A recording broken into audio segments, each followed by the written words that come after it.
Hi, welcome to Health Sector and Queerness. I am Rishma from Rangeen Khidki Foundation. We are a youth led feminist organization focusing on sexual and reproductive health and rights. We work with several marginalized communities, and it is through this work, in collaboration with multiple individuals as well as organizations, that we realized how most conversations around SRHR is extremely cis centric.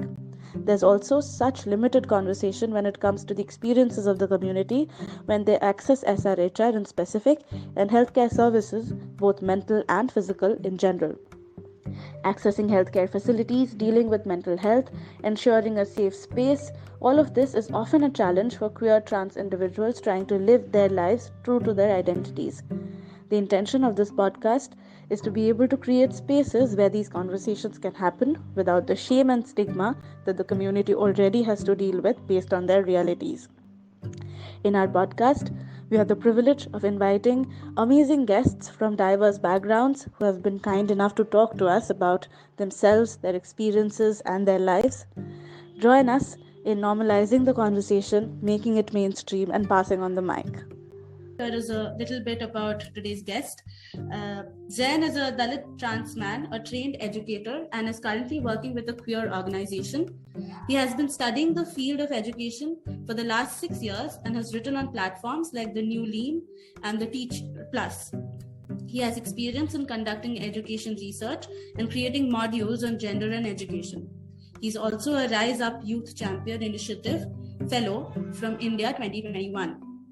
Zayan is passionate about bringing awareness around gender, caste, and sexuality in the mainstream of educational discourses. In his free time, he loves to strum the strings of his guitar and sing to its tunes. Hi, Zayan. Welcome to the podcast. Thank you very much, Vishma. Do you think Indian medical textbooks include homophobic or transphobic language? Yes, it does. So, a lot of times, what we see in the practice happening is that a lot of doctors do not even have an idea that queer and trans people exist, and that even translates into their practices. So, for example, if I share my experience, I have never shared anything about my gender identity to any of the doctors I've met throughout these 24 years of my life, and that is basically because of the fear that I have in my mind that these people are not going to understand what it is, and they might start giving me unsolicited advices. And this fear, if we go back into the education system and the curriculum of medical science, then we would very easily be able to see that there is usage of terms like unnatural, which then stigmatizes the identities of people like us. So the answer to your question is yes, the curriculum of medical science is homophobic, transphobic, and significant changes need to be made there. Right. I think you already mentioned about the stigma that comes along with this desensitized approach to medicine when it comes to the queer community. What do you think are the consequences of these inadequacies on the efficiency of those who are practicing medicine? How do you think that affects the doctors who are practicing medicine? How can that be bettered or fixed in any way? This is a very interesting question, Rishma. And I think that since the education is such, since the medical science curriculum is such that turns people into someone who believes that, okay, something like this do not exist, though we also have exceptions where we have seen, and I since now work with a lot of science students who often call us to interact with them and talk about gender and sexuality. So changes are being made. We see significant changes in the way in which people think now. These new budding doctors are much more inclusive, but years back this was not the case. And we often see that whenever a person goes into a clinic, the form that we get in the hospital or in these clinics have very clear binaries of gender and sex. And a lot of times even doctors do not have the idea of what is the difference between gender and sex, because you would see, okay, in the category of gender they would say, okay, male, female, but that is something which comes under sex. So gender would be man and woman, and sex would be male and female if we are talking about the binaries. But they often conflate all these different identities which come under gender and sex with each other, and creates a lot of confusion.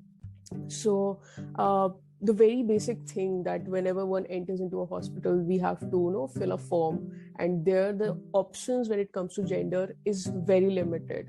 So that in a way makes a person who is a beneficiary of this system believes कि ठीक है, यहाँ इस institution में, इस setup में मेरे लिए शायद कोई जगह ही नहीं है. फिर at times we also see that receptionists are not very much inclusive of queer and trans people, because if I go to a clinic, they would call me with the name which is there in my identity card, which is not same as Zayan, that is my dead name, but the lack of sensitization is there as well.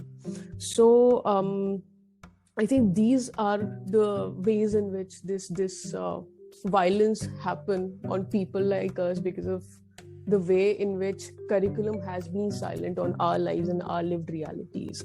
I'm sure many of you might have heard of Ananya Kumari Alex, who died because of medical negligence, because our bodies are site of experiment for a lot of doctors. Our lives do not really matter to them, and that says a lot about the priority of the system, and a system in which we are really trying to navigate ways to access these very basic healthcare services which come under the very basic right of our life. A lot of times we also see, and I also hear it, that though conversion therapies are banned in India, but a lot of times these conversion therapies have been happening in some way or the other. These are the doctors who tell people that, okay, your child is not fine, and we can really cure this homosexuality or your transness by these very anguish, painful, shock treatments, conversion therapies. So this really takes me to a point, which is a very political thing as well, that what is really seen as a problem, right? So problem किस तरह से समझा जाता है, उसका भी एक बहुत बड़ा पॉलिटिक्स है, उसके ऊपर भी राजनीति खेली जाती है.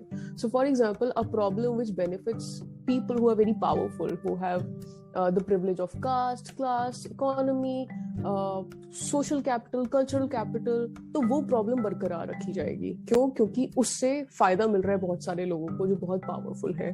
पर ये प्रॉब्लम जो हम जैसे लोगों की जिंदगी के अंदर रोज on everyday basis we face it, तो उस प्रॉब्लम को क्लियर करने का सॉल्यूशन देखा भी नहीं जाता, नेविगेट भी नहीं किया जाता. क्यों? क्योंकि उससे फायदा मिल रहा है बहुत सारे लोगों को जो बहुत पावरफुल है.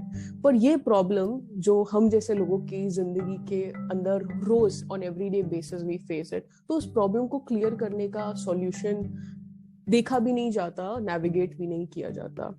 तो इसके बारे में भी मतलब थोड़ा सोचना जरूरी है, क्योंकि the Madras high court judgment very clearly said कि हमको करिकुलम को इंक्लूसिव बनाना जरूरी है. स्कूल्स में भी रिप्रेजेंटेशन होना जरूरी है करिकुलम में क्वेयर ट्रांस लोगों का, और मेडिकल साइंस की भी टेक्स्ट बुक्स में, जो कि बहुत होमोफोबिक, ट्रांसफोबिक है, उसके अंदर भी एक सिग्निफिकेंट चेंज हमको चाहिए.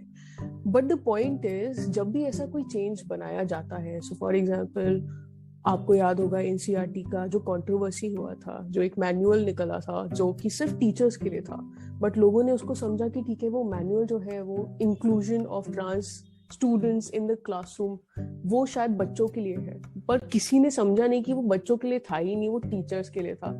अगर कोई चेंजेस हो भी रहे हैं तो किस तरह से पैन आउट कर रहे हैं, किस तरह से उसको लोग ले रहे हैं, तो वो बहुत देखना जरूरी है. और जैसा मैंने आपको कहा कि politics of problem is there around us, which exist with us, which impacts our life on everyday basis.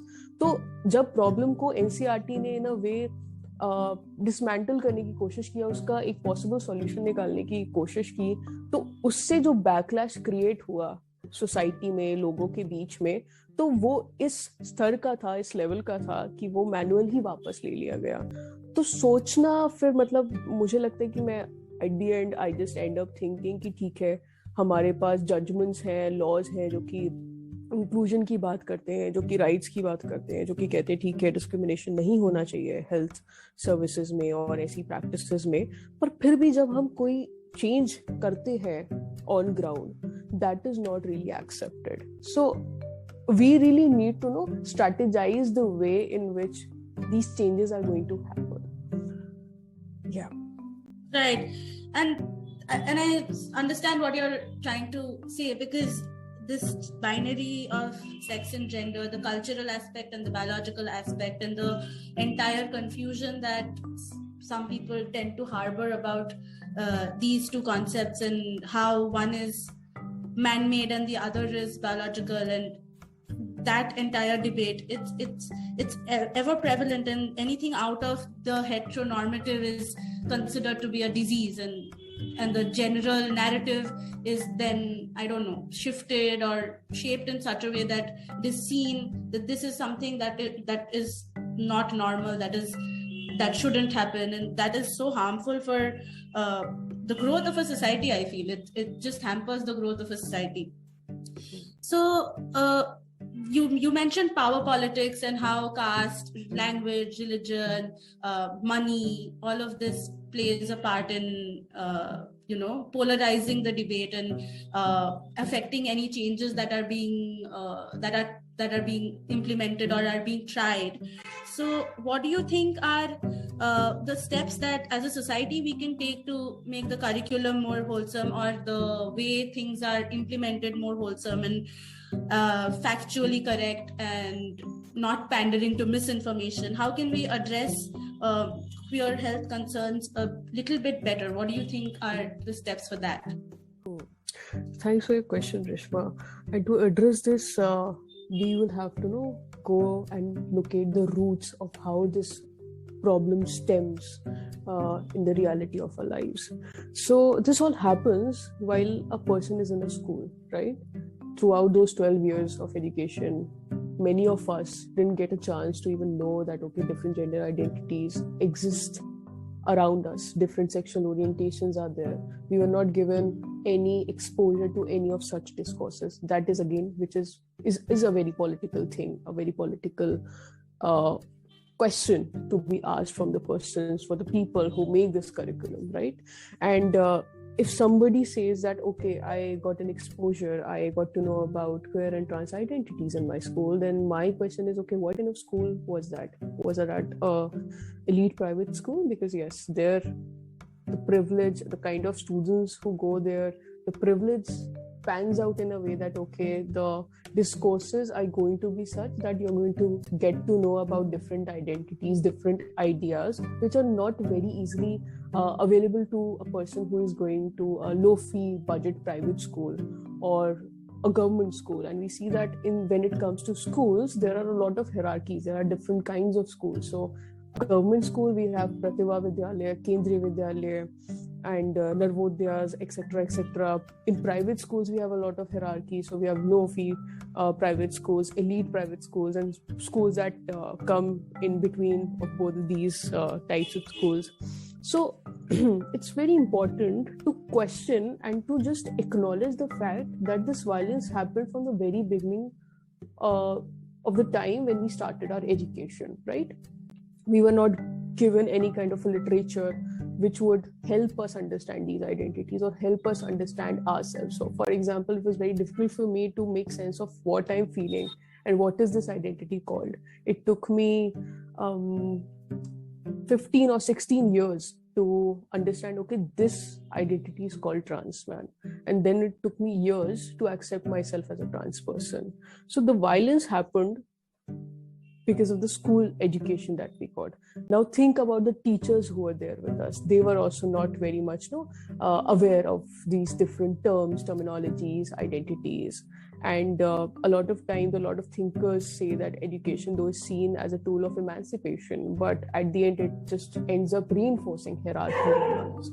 So when the situation is such, it is important for us to understand, okay, these 12 years couldn't do anything, और अब एकदम से हमारी expectation है कि ठीक है शायद medical science की classes में ये change आ जाएगा. तो सवाल ये होना चाहिए हमारा कि medical science के curriculum के अंदर अगर हम change करेंगे तो इस LGBTQIA+ ना identities पर, sexual orientations पर, intersex persons पर एक करिकुलम में कितना यूनिट दिया जाएगा, इसे कितना स्पेस दिया जाएगा. और अगर ये चेंज आता है ऑफ कोर्स, जो कि धीरे धीरे बेशक आएगा, क्योंकि अगर ये नहीं आएगा तो आज शायद हम बात ही नहीं कर रहे होते। Somewhere we are very hopeful that the change is going to happen and it's gonna take some time but it will happen. तो ये जो पार्ट होगा, ये जो करिकुलम में जो चेंजेस आएंगे, इस चेंज को कितना पार्ट मिलेगा करिकुलम में, सबसे पहले ये जरूरी है समझना या पूछना या इसके बारे में सवाल उठाना। और फिर इस चीज को, इस इशू को पढ़ाएगा कौन?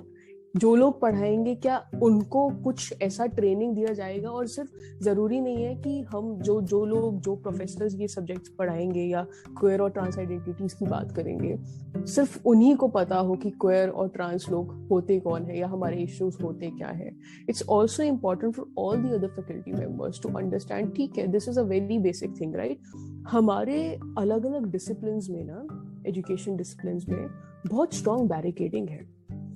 और वो बैरिकेडिंग इसलिए है क्योंकि ये बैरिकेडिंग एक डिसिप्लिन को बहुत प्योर बनाती है कि ठीक है, हम ना किसी और से कुछ बोरो नहीं करते, तो हम बहुत एक स्ट्रॉन्ग डिसिप्लिन है। और ये मैं आइडिया पद्मा सरंगपनी, जो कि एक बहुत बड़े एजुकेटर है, उनसे ले रहा हूँ। तो ये जो डिसिप्लिन के अंदर बैटल्स चलते रहते हैं ना, तो हम देखते हैं कि मेडिकल साइंस में, जहाँ की अगर हम पैरेलली देखिए सोशल साइंस के करिकुलम में या सोशल साइंस के अंदर जो डिसिप्लिन्स हैं, कहीं ना कहीं हम कुछ ना कुछ आपस में शेयर करते रहते हैं ना। सोशल साइंस यूनिवर्सिटीज में आप देखेंगे कि वहां पर फिर एक स्कोप है कि हम क्वेयर और ट्रांस आइडेंटिटीज के बारे में थोड़ा बातचीत कर पाए, अलग अलग तरह के मुद्दों पर बातचीत कर पाए, है ना। हम लैंग्वेज के ऊपर, हम रिलीजन के ऊपर, हम अपने डिफरेंट डेमोग्राफिक एरियाज, रीजन्स के बारे में बात कर सके, उसके हिसाब से इंटरसेक्शनैलिटी को डिफाइन कर सके, उसको अपने काम में अप्लाई कर सके। बट ये सारे डिस्कोर्सेस कहीं कुछ मिसिंग है when it comes to medical science और इंजीनियरिंग, राइट? बिकॉज यहाँ पर देखा जाता है कि शायद हमको और चीजों की जरूरत नहीं है, because that is like salient feature of these disciplines. तो इस बैरिकेडिंग को, इस स्ट्रॉन्ग फ्रेमिंग को ना कहीं हमको तोड़ने की जरूरत है। इसको डिसमेंटल हम करेंगे, मुझे लगता है तब थोड़ा सा अगर इंटरचेंज और एक्सचेंज हम कर पाए अपने आइडियाज को, तो बहुत अच्छा होगा, खासकर when it comes to know realities of the people, the different challenges that happen with different intersectional identities when a person is entering to a hospital or a clinic. So just very basic thing that I am discussing here is that कि मतलब इसके बारे में थोड़ा सा education, थोड़ा सा exposure होना बहुत जरूरी है। और changes of course are going to happen. और मुझे ऐसा भी लगता है कि ठीक है, प्रोनाउंस को इतना हम अहमियत नहीं देते, but these are very important part of our lives because we all have different pronouns. So when a person looks at me, they end up calling me a ma'am or they use the pronoun she. But if we are going to ask a person, okay, what are your pronouns, it will be better for us to make the other person feel comfortable with us. So as basic as that, and this is not going to take a lot of time, a lot of okay, if even if it takes time, but it is not going to harm you in any way, because you're just trying to create some space on the same table where other person with different identity can sit with you and have a talk with you in a way in which it is acknowledged that two equal people are speaking to each other and there is no hierarchy and there is no stigma. So that is going to be my response to that, Rishma. Thanks. Yeah, that is the ultimate hope. We all are literally surviving on the hope that things will get better. It has to get better and more inclusive and more accepting and stuff like that. So yeah, that's the primary priority amongst all of us, I think. And the fact that you mentioned a structural change in school curriculums, the fact that this sensitivity and sensitization needs to be done from a very young age so that this otherization doesn't happen of this community. That this is extremely valid, I feel. Thank you so much for bringing that up. And is there anything else that you'll like to add about this? And is there anything that you feel should be put out there amongst the audience that they need to hear and get drilled into their minds? Because that is the hope that we have with this podcast, that it opens the doors to information for people who are seeking it, and for people who are uncertain about terms, and who can relate to being somewhat alienated because of this cis-het normative culture that we have prevalent in our society today. So is there anything that you would like to add in that regard for people that you want people to know and hear? Yeah. Yes, please, Rishma. So what I think is that infrastructure is a very important part in all of our lives, right? And using a washroom is something that I would like to talk about. And okay, so sanitation is a very basic right of all of us, right? Sustainable development goals also talk about it. But that is not really happening for people who are queer and trans, because still when we go out in public spaces, and I'm here specifically talking about healthcare services and hospitals, clinics, so there's no inclusive infrastructure for a person who identifies as queer or trans, right? And that is a very basic thing to just start thinking about. And if I share about my own personal experience due to this, I have faced a lot of issues, because there was a time when I would find it extremely hard to control my urge to pee, because I would control that urge in order to avoid such spaces, such gendered spaces.